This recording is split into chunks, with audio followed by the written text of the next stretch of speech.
Hello, welcome back to my channel. আজ হচ্ছে 3rd November, আজ আমার বার্থডে। তো বার্থডে সারাদিন কী করলাম, কিভাবে কাটালাম সেগুলো তোমাদের সাথে শেয়ার করতে চলে এলাম। এই যে এখন ভিডিওটা দেখছো, এটা হচ্ছে বার্থডের দিন ঠিক রাত 12টায় আমার ভাই আর মা আমাকে একটা ছোট্ট সারপ্রাইজ দিয়েছিল। একটা ছোট্ট কেক কাটিং ছিল, তো ওরা আমাকে ডেকে নিয়ে গিয়ে কেকটা কাটিং করালো। দেন তো আমি বার্থডের দিন একটু দেরি করেই ঘুম থেকে উঠেছিলাম অ্যাজ ইউজুয়াল। তো উঠেই দেখলাম মায়ের তো এখানে অর্ধেক রান্নাবান্না সব সারা হয়ে গেছে। তো আমি চলে গেলাম চটপট স্নান করতে, কারণ অনেক কিছু মেনু আছে, খেতে হবে তো ভালো করে। তারপর স্নান করে এসে গাছ থেকে ফুল তুললাম ঠাকুরকে দেওয়ার জন্য, যেটা আমার প্রত্যেক দিনেরই কাজ। আমি প্রত্যেক দিন সকালে স্নান করে উঠে বড় মাকে আগে ফুল দিই, দেন তারপর যা কাজ করার থাকে সেটা করি।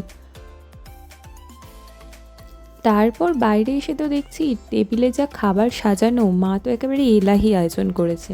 মেনুতে ছিল ভাত, বাসন্তী পোলাও, 7 রকমের ভাজা, মাছের মাথা দিয়ে ডাল, শাহি পনির, ফুলকপির রোস্ট, কাতলা কালিয়া, চিকেন কারি, চাটনি, পায়েস, মিষ্টি, দই, চিকেন বিরিয়ানি, স্ন্যাক্স, চকলেটস। ওরে বাবা, হাঁপিয়ে গেছি। তোমরা একটু পজ করে দেখে নিও। আমি তো বসে বসে ভাবছিলাম আমি এত খাবার খাবো কীভাবে। ট্রাস্ট মি, আমি কিন্তু এত কিছু খেতেও পারিনি। আমার বৌদি আমাকে এই গিফটগুলো দিয়ে গেল খেয়ে ওঠার পরে। সে জানে আমার কি পছন্দ, তাই আমার পছন্দের জিনিসগুলোই দিয়েছে। তারপর সন্ধেবেলা এক কাপ ব্ল্যাক কফি খেয়ে রেডি হলাম কেক কাটিংয়ের জন্য। আর আয়নার সামনে দাঁড়িয়ে আমার বার্থডে আউটফিটটা তোমাদের সাথে একটু শেয়ার করছিলাম। দিন তো বাইরে গিয়ে দেখলাম ওরা সুন্দর একটা ডেকোরেশন করেছে, আমার তো বেশ পছন্দ হয়েছে। আর এই কেক দুটো আমার বার্থডের বেস্ট পার্ট। এই কেক দুটো আমার মা আমাকে গিফট করেছে, ভীষণ সুন্দর বানিয়েছিল দিদি কেকগুলোকে। আর আমি একটু হোমমেড কেক পছন্দ করি বলে আমার ভালোও লেগেছে। তারপরেই তো কেক কাটিং করলাম।